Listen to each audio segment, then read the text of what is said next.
राकेश कुमार यहाँ पे आ चुका हूँ। कुछ लोग जो है पुतला दहन जो है शिक्षक लोग कर रहे हैं, तो इनसे जानते हैं कि क्यों पुतला शिक्षा मंत्री का पुतला दहन हो रहा है, तो जानना चाहते हैं कि काहे लिए हो रहा है। सर, पुतला दहन हो रहा है। हाँ जी, ये माननीय शिक्षा मंत्री का पुतला जलाया जा रहा है। जो कल नियमावली आई है, इस नियमावली की बरसों से इंतजार थी, लेकिन यह ऐसी नियमावली है जिसमें कोई नियम ही नहीं है।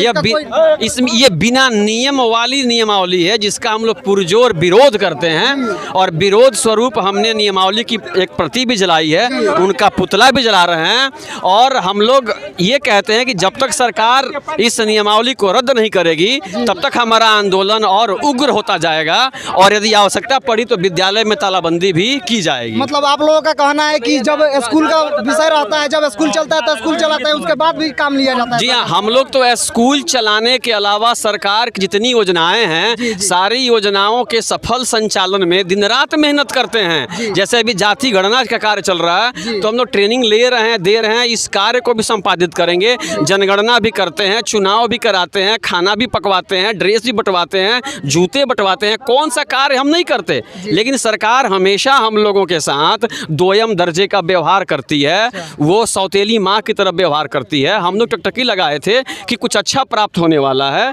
लेकिन ये ऐसी नियमावली है जिसमें कोई नियम ही नहीं है, इसमें कुछ भी स्पष्ट नहीं है। ऐसी नीति का हम लोग विरोध करते हैं, ऐसी नीति सरकार को नहीं बनानी चाहिए। तो आप लोग देख रहे हैं कि यहाँ पे जो है सरकार की जो नीति है, उनके खिलाफ में बहुत सारे शिक्षकगण जो है इकट्ठा हुए हैं। एक शिक्षक से हमने लाइव आप लोगों को तस्वीर दिखाया और बताए, एक शिक्षक और हैं, इनसे मिलते हैं। सबसे पहले आवाज सबसे बात ये है, जब बाप बेटे एक संग परीक्षा नहीं लगे, जो नया नियमावली है, और बच्चे भी नौकरी जोते हैं, गार्जियन भी नौकरी जोएंगे, इसका हम विरोध करते हैं। इसलिए सरकार जो यह नियमावली लेके आई है, जी सर, ये नियमावली सरासर गलत है। क्योंकि 2003 से लेके 2022 तक हम लोगों ने जब भी संघर्ष किया, तो हमने कहा राज्यकर्मी का दर्जा दीजिए।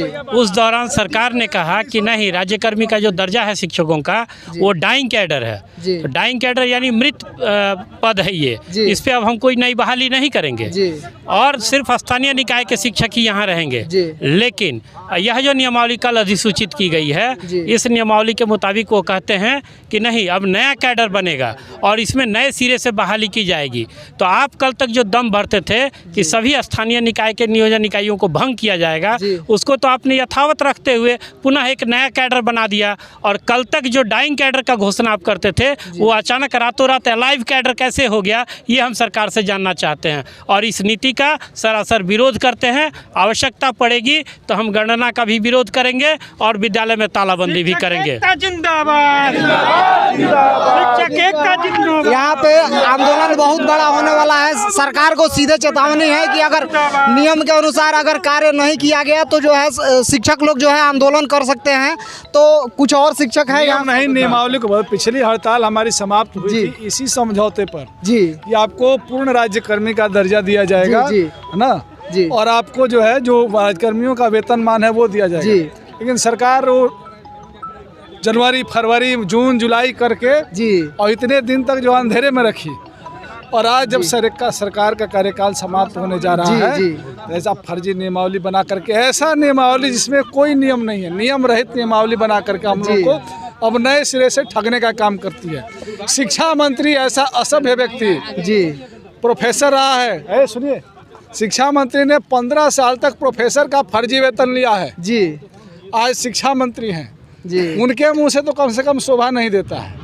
इसलिए उनको माफ़ी मांगना चाहिए, इस नियमावली को रद्द करके फिर से जो हमारी मांग है उसके अनुरूप नियमावली बनाए। तो शिक्षक लोगों का यह कहना है कि जो नई नियमावली लगी हुई है उसको जो है रद्द किया जाए और नए सिरे से जो है नए नियमावली को चालू किया जाए।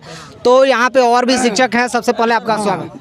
स्थानांतरण नीति में भी व्यापक सुधार की आवश्यकता है और जो हम लोगों के जो राज्यकर्मी का दर्जा है, इसमें जो उन्होंने बिंदु लगाया है कि परीक्षा, बताइए अब इस 55 वर्ष की उम्र में हम परीक्षा देंगे, और सरकार का जो नियमावली है इसका हम विरोध करते हैं और सरकार से मांग करते हैं कि इसमें व्यापक सुधार करे स्थानांतरण नियमावली। और ये जो राज्यकर्मी का दर्जा है, ये मुझे पूर्ण मिलना चाहिए, मेरा अधिकार है। हम लोग बहुत दिन से सेवा कर रहे हैं और हम मांग करते हैं। स्नातक की जो सबसे पहले सर आपका स्वागत है। सबसे पहले तो हम ये कहना चाहते हैं कि माननीय उप मुख्यमंत्री तेजस्वी जी ने अपने नामांकन के दिन ये कहा था कि अगर हमारी सरकार बनती है तो कैबिनेट के पहले बैठक में समान काम का समान वेतन हम देंगे। उस डिसीजन को कैबिनेट से पारित करवाएंगे। जी उनके द्वारा कहा गया, उनके और मंत्रियों द्वारा भी ये बात कही गई, लेकिन उन्होंने अभी ये 3 कैडर बना दिए। एक तो बीपीएससी वाले पुराने शिक्षक हो गए, एक हम लोग जो है 2003 से 2022 तक के स्थानीय निकायों के माध्यम से जो शिक्षक हैं उनको एक जगह उन्होंने रख दिया। और तीसरा एक नया कैडर उन्होंने उत्पन्न कर दिया कि अब ये बीपीएससी या किसी आयोग से आएंगे जिनको अलग वेतनमान नहीं बताया। उन्होंने इस नियमावली में वेतनमान की चर्चा नहीं की है और बिना वेतनमान के नियमावली बना के कहते हैं कि इस नियमावली से जो लोग आएंगे उनको हम राज्यकर्मी का दर्जा देंगे। तो उन्होंने वादा खिलाफी की है और हम लोग जो 20 सालों से टकटकी लगाए देख रहे हैं कि सरकार अब हमारे ऊपर दया करेगी, अब हम जो काम कर रहे हैं उस काम के एवज में सही हमको मजदूरी मिलेगी, उसके साथ उन्होंने विश्वासघात किया है। तो देखिए शिक्षक लोगों का मानना है कि जो नई नियमावली लागू हुई है ये जो है सरासर गलत है और सरकार ने जो वादा किया था उसने जो है वादा खिलाफी किया है।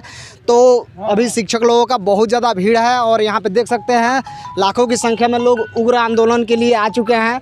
मतलब शिक्षा मंत्री जी का जो है पुतला का दहन भी हुआ है। तो और कोई है सर? सर आपका नाम क्या पड़ेगा सर? मेरा नाम सत्येंद्र नाथ तिवारी हुआ। जी सर। पहली बार जब 2015 में हम लोगों को वेतनमान दिया गया और उस समय समझौता हुआ तो चाइनीज़ वेतनमान देते समय उन्होंने हमारे लिए नियमावली की व्यवस्था करने की बात कही थी।